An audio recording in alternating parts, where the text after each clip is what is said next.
இந்த கேள்வி என்கிட்ட நிறைய பேர் கேட்குறாங்க. எனக்கு ரொம்ப பிடித்தமான ஒரு கேள்வி. குருஜி, நல்லவங்க ரொம்ப கஷ்டத்துல இருக்காங்க, அவங்க சூழ்நிலையே ரொம்ப கஷ்டமா இருக்கு, பிரச்சனைகள் வந்து கொண்டே இருக்குது. ஆனா கெட்டவங்க எல்லாம் பாத்தீங்கன்னா அவங்கள சுத்தி எல்லாமே சிறப்பா இருக்கு, ரொம்ப ஜாலியா இருக்காங்களே.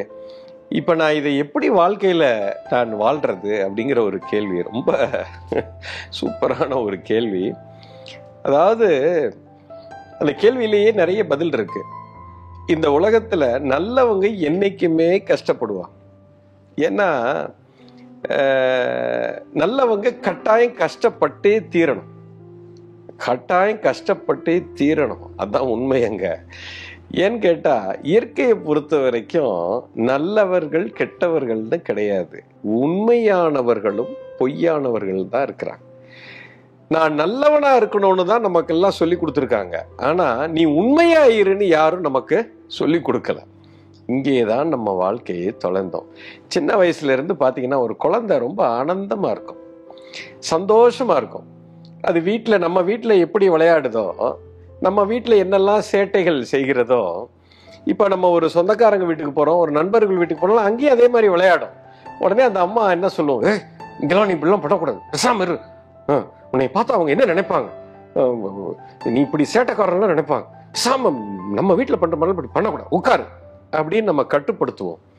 இப்ப இந்த அம்மாவுக்கு என்னன்னா, தான் குழந்தை இப்படி சேட்டை பண்ணா அவங்க எல்லாம் தான் குழந்தைய, இது என்ன இந்த குழந்தை தப்பா இருக்கு, கெட்ட பிள்ளையா இருக்கேன்னு நினைச்சிருவாங்கன்னு பயம். ஆனா அந்த குழந்தை உண்மையாக இருக்கிறது. நம்ம வீட்டுல அது எப்படி இருக்குதோ இங்கே அது அப்படியே தான் இருக்குது. அது நீ நல்லவனா நீ என்ன நினைச்சுக்கோ, கெட்டவனாவும் நீ நினைச்சுக்கோ, எனக்கு அதை பத்தி கவலை இல்லை. நான் உண்மையாக இருக்கிறேன், நான் என் வீட்டில் எப்படி இருக்கிறேனோ இயல்பாக நான் இருக்கிறேன்னு அந்த குழந்தை இருக்கும்.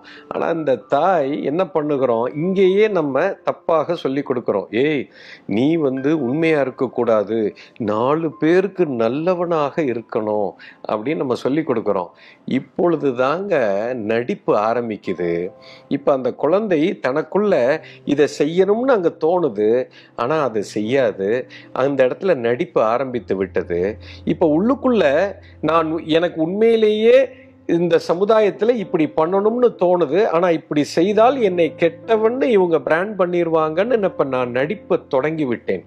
இப்போ நான் நல்லவனாக ஆக தொடங்குறேன். இப்போ எனக்குள்ள ஒரு கான்ஃபிளிக்ட் வந்துருச்சு. எனக்கு உள்ளேயும் என்னுடைய எண்ணம், என்னுடைய சொல், என்னுடைய செயல், வெளியில நான் இருக்கக்கூடிய சூழ்நிலை எல்லாத்துக்கும் ஒரு முரண்பாடு வந்து விட்டது. எப்பொழுது இந்த முரண்பாடு வந்து விட்டதோ எனக்குள்ள மனக்குழப்பம் எல்லாமே வந்துவிடும். வாழ்க்கையை நான் தொலைத்து விடுவேன். இதுதாங்க மிகப்பெரிய தவறு. இன்னொன்னு, நான் நல்லவனா இருக்கணும் அப்படின்னா, நான் நல்லவன்னு பேர் எடுக்கணும்னா நான் இருக்கிறவனை போற கெட்டவனாக்கணும். ஏன்னா நீங்கெல்லாம் கெட்டவன்னு சொல்லிக்கிட்டே இருக்கணும், நான் ப்ரூவ் பண்ணிக்கிட்டே இருக்கணும். இங்கேதான் மனுஷன் வாழ்க்கையவே இழந்து விட்டான். You understand? நீ நல்லவனா இருக்கணும், நீ கடவுள் நம்பிக்கை வைக்கணும், நீ நல்லதே நீ செய்யணும், நீ இப்படி இருக்கணும் அப்படி இருக்கணும், அப்பதான் உனக்கு சொர்க்கம் கிடைக்கும், இல்லைன்னா உன்னை நரகத்துல தூக்கி போட்டுருவாங்க, நீ உள்ளுக்குள்ள இருக்கிறதெல்லாம் நீ இப்படிலாம் பண்ணக்கூடாது, இப்படித்தான் நமக்கு சொல்லி கொடுத்தார்கள். இதுல எனக்கு ஒரு அற்புதமான ஒரு கதை ஒன்று தோன்றுகிறது. இந்த கதையை உங்கள்கிட்ட பகிர்ந்துக்கிறேன். ஒரு 2 நல்ல நண்பர்கள் இருக்கிறாங்க, சரிங்களா? அது 2 பேருமே ரொம்ப அற்புதமான ஒரு பிரீஸ்டா இருக்கிறாங்க, ரொம்ப வருஷமா, ரொம்ப அனுபவசாலி. அதுல குறிப்பிட்ட ஒருத்தர் ரொம்ப பெரிய அனுபவசாலி. அவர் ஒவ்வொரு வாரமும் அந்த சர்ச்சில் அவர் கொடுக்குற சர்மனை கேட்கறதுக்கு அந்த நாட்டு ராஜாவே உட்காருவாங்க. அந்த அளவுக்கு அவர் திறமையா பேசக்கூடியவர். அந்த மாதிரியான ஒரு ஃபாதர் ஒருத்தர் இருக்காரு, அவருடைய நெருங்கிய நண்பர் ஒருத்தர். இவங்க 2 பேருமே ரொம்ப ஃப்ரெண்ட்ஸு. ஆனா இதுல என்ன ஒண்ணுன்னா, இந்த ஃபாதர், ரொம்ப திறமையா இருக்கக்கூடிய ஃபாதர், ஒவ்வொரு வாரமும் அந்த சர்ச்சில் பேசுற இதை கேட்கறதுக்கு அந்த ஊரே திரண்டு வரும். ராஜா, ராணி, மந்திரிகள் எல்லாரும் வந்தாலும் அந்த நண்பன் மட்டும் வரவே மாட்டான். அவன் தான் நெருங்கிய நண்பன் அவருக்கு. அந்த நண்பன் வர்றதே இல்லை. இந்த ஃபாதருக்கு ரொம்ப வருத்தம். என்னடா ஊரே என் பேச்சை கேட்க வருது, நீ மட்டும் வரவே மாட்டேங்கிறியே. நானும் ஒரு 4 வருஷமா பார்க்குறேன், நீ என்னைக்காவது வருவேன்னு பார்க்குறேன், வரவே மாட்டேங்கிறியே அப்படின்னு அந்த நண்பர் அந்த ஃபாதர் சொல்லிட்டு இருக்கும்போது, இல்லைப்பா நான் நல்லதுக்காக தான் நான் வராமல் இருக்கேன், நான் வந்தேன்னா உனக்கு பிரச்சனை ஆயிரும், அதனால தான் நான் வர்றதில்லை அப்படின்னு. என்ன இப்படி சொல்லிட்ட, நீ கட்டாயம் இந்த வாரம் வா, சரி உனக்காக நான் வர்றேன் அப்படின்னு சொல்லிட்டு அவர் நண்பர் வர்றார். வந்த உடனே இவர் ஸ்பீச் அந்த வாரத்தில் ஸ்பீச் கொடுத்துக்கிட்டே இருக்கார்.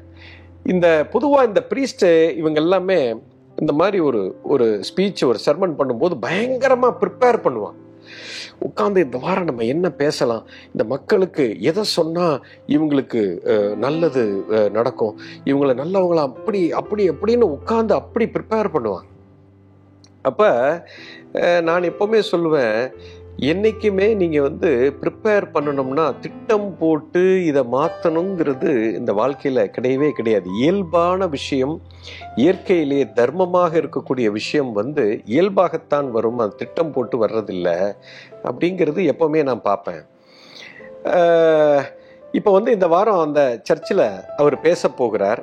அந்த ஸ்பீச் கொடுக்கும்போது அவர் பேசுகிறார். ஒரு வாசகம் பேசும்போது, நீங்கள் நல்லதையே செய்ய வேண்டும், குட் வர்ச்சூஸ் எல்லாம் பண்ணணும், கடவுள் நம்பிக்கை உங்களுக்கு இருக்கணும், நல்ல சிந்தனைகள் இருக்கணும், உலகத்துக்கு எப்போவுமே நல்லது பண்ணணும் இப்படின்னு சொல்லிட்டு அவர்கள் தான் சொர்க்கத்துக்கு போவார்கள், வேற யாரும் இல்லைன்னா நீங்கள் நரகத்துக்கு போயிடுவீங்க, குறிப்பாக நம்பிக்கை இருக்கணும் கடவுள் மேலே, இப்படியெல்லாம் அவர் பேசிக்கிட்டே போகும்போது இவர் நண்பன் அந்த சர்மனுக்கு அவர் கூப்பிட்டதுனால இவர் வந்திருக்காரு இல்லையா, அவர் அங்கே உட்கார்ந்துருக்காரு. அப்போது எனக்கு ஒரு கேள்வி இருக்குது ஃபாதர்னு அவர் கேள்வி கேட்குறாரு. அவன் பேசிகிட்டு இருக்கும்போதே அவருக்கு நடுக்கம், என்னடா என்றைக்கும் வராதால வர சொல்லிட்டோம், இவன் வேற உட்கார்ந்துருக்கான் அப்படின்னு, அவன் என்ன எதுக்காக வந்திருக்கான்னே தெரியலையே அப்படின்னு உள்ளுக்குள்ளே ஒரு பதட்டத்தோடு தான் இந்த ஃபாதர் பேசிகிட்டு இருக்காரு. சொன்ன மாதிரியே பேசி முடிக்கிற தருவாயில் அவர் கையை தூக்கி ஒரு கேள்வி இருக்குதுன்னு கேட்குறாரு. அப்போ இந்த ஃபாதரு என்ன கேள்வின்னு கேட்குறார். உடனே அதுக்கு அவர் நண்பன் கேட்குறான், எப்பா நீ ஒரு விஷயத்த சொல்லிட்ட, இந்த மாதிரி நான் நல்லது செய்யணும், நல்லதையே நினைக்கணும், உலகத்துக்கு யாரையும் ஹர்ட் பண்ணக்கூடாது, இது எல்லாமே இருந்து கடவுள் நம்பிக்கையும் இருந்தால் ஒருத்தர் சொர்க்கத்துக்கு போவான், இல்லைன்னா நரகத்துக்கு போவான்னு சொல்லிட்டேன். இப்போ நான் ஒரு கேள்வி கேட்குறேன். இப்போ நான் நல்லதையே நினைக்கிறேன், எல்லாத்துக்கும் நல்லது பண்ணணும் அப்படிங்கிறத நல்ல செயலையே நான் செய்கிறேன், எல்லார்கிட்டையும் நான் அன்பாக இருக்கேன், எல்லாம் பண்ணுறேன், ஆனால் எனக்கு கடவுள் மேலே சுத்தமாக நம்பிக்கையே கிடையாது. இப்போ எனக்கு சொர்க்கமா நரகமா? பதில் சொல்லு.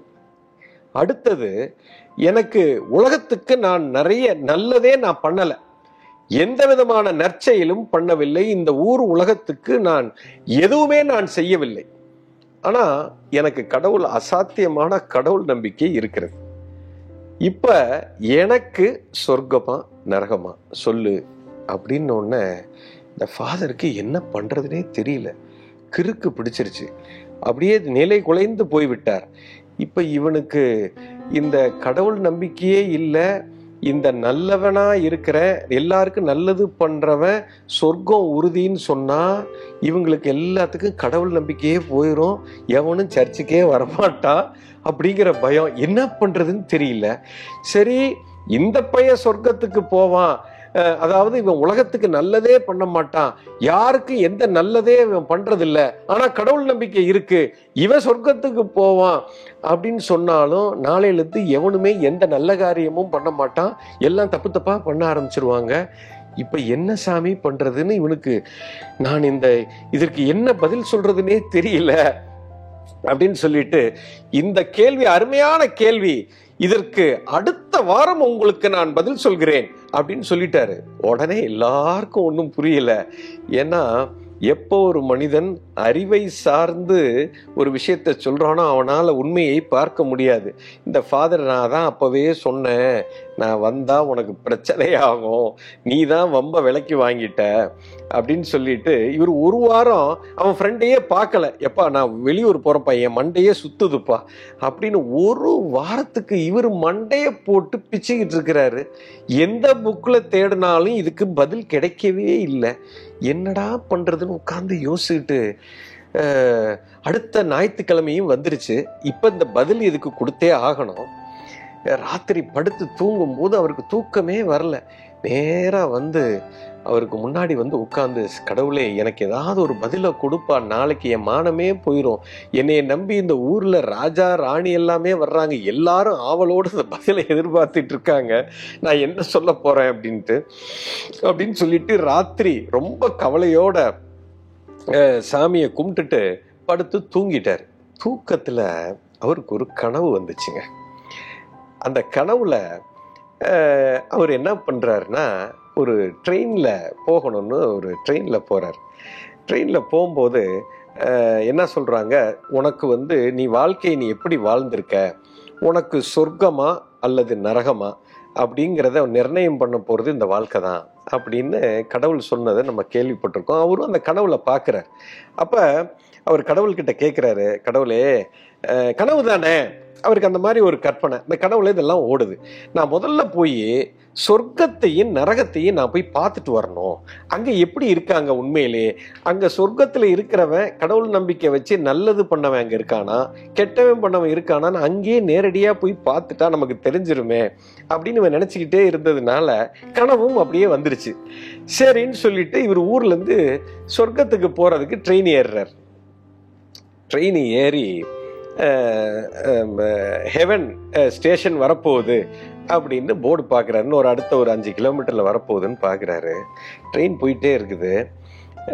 கரெக்டாக அந்த சொர்க்கம் வர்றதுக்கு முன்னாடியே பார்த்தீங்கன்னா இந்த ஊரெல்லாம் காஞ்சி போய் கிடக்குது, அவ்வளவு மோசமாக இருக்குது. என்னடா சொர்க்கத்தை நெருங்கிட்டு இருக்கிறோம், ஒரு அறிகுறியே தெரியலையே, எல்லாம் ரொம்ப மோசமாக இருக்கே அப்படின்னு நினச்சிக்கிட்டே போகிறாரு.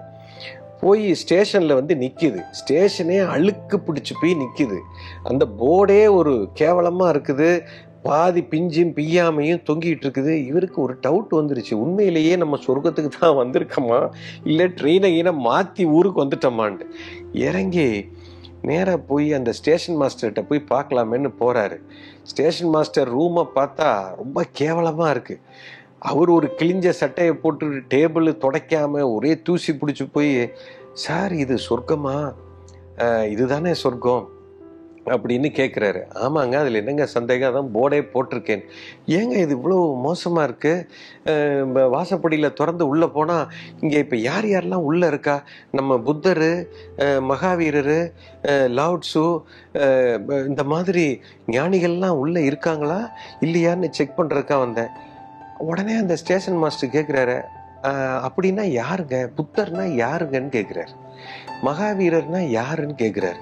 இல்லை என்னங்க புத்தரை தெரியாதா, இவரை தெரியாதா, மகாவீரரை தெரியாதா, நம்ம அரவிந்தரை தெரியாதா, இவரை தெரியாதா அப்படி இப்படின்னு கேட்ட உடனே இவருக்கு ஒரே ஷாக் ஆயிடுச்சு. என்ன, யார் வந்திருந்தாலும் இந்த ஸ்டேஷனில் இறங்கி தானே உள்ளே போயிருக்கணும், உனக்கே தெரியலன்னா அப்போ இவங்கெல்லாம் யாரும் இல்லையா, அப்படிலாம் யாருமே இங்கே வரலைங்கன்னொன்னே இவருக்கு கிறுக்கே பிடிச்சிருச்சு.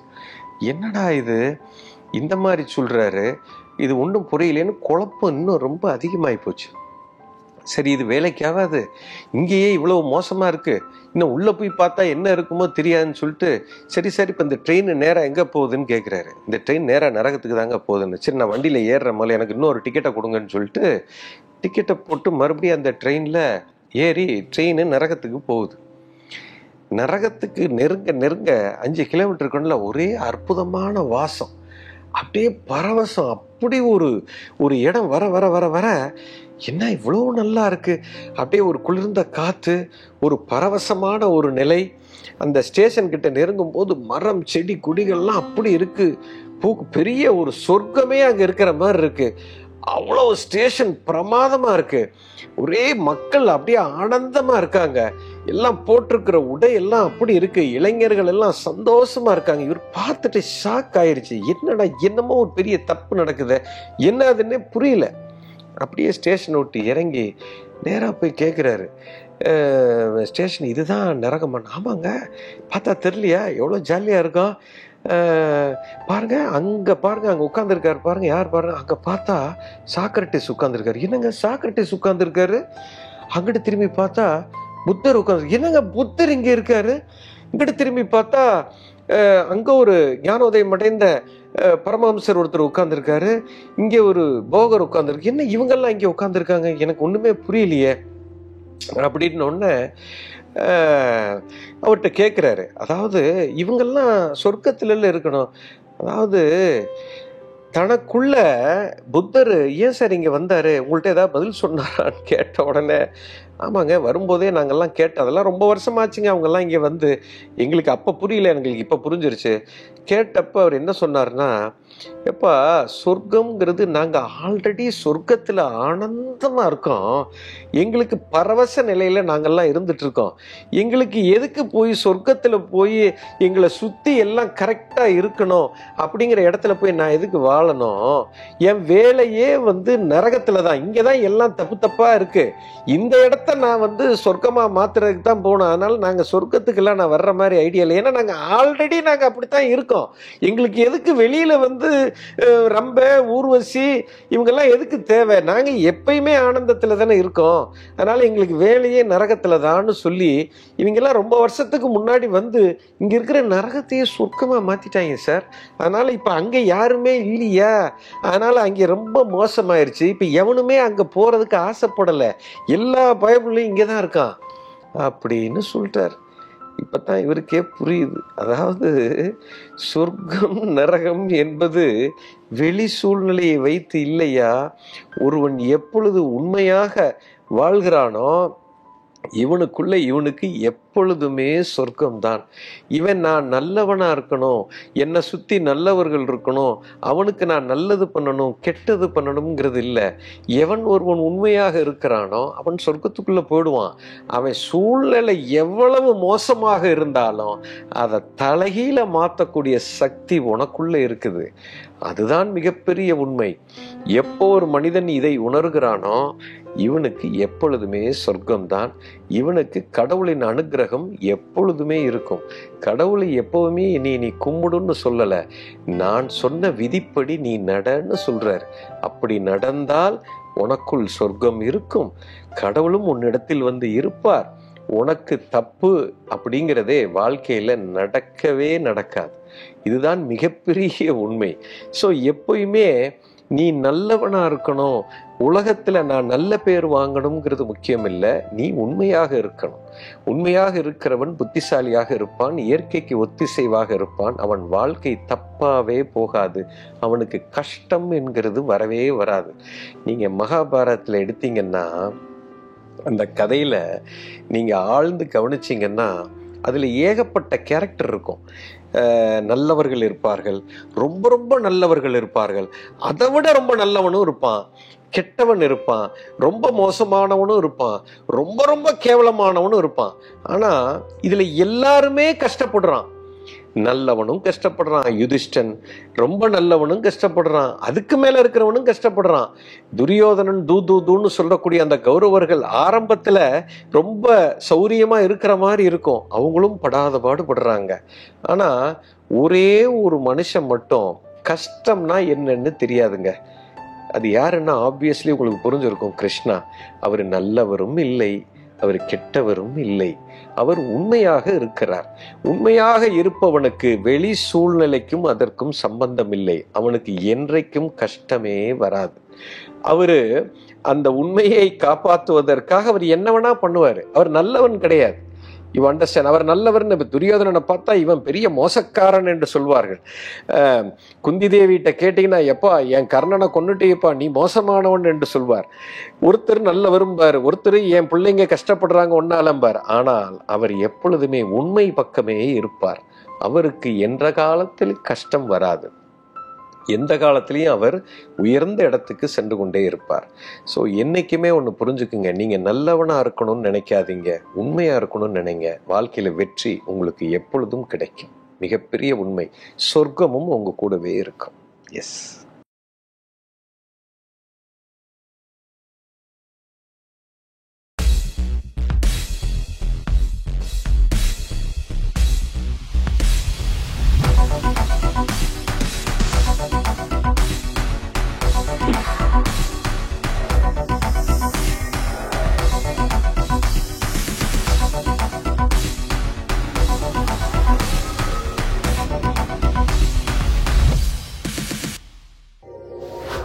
வணக்கம்.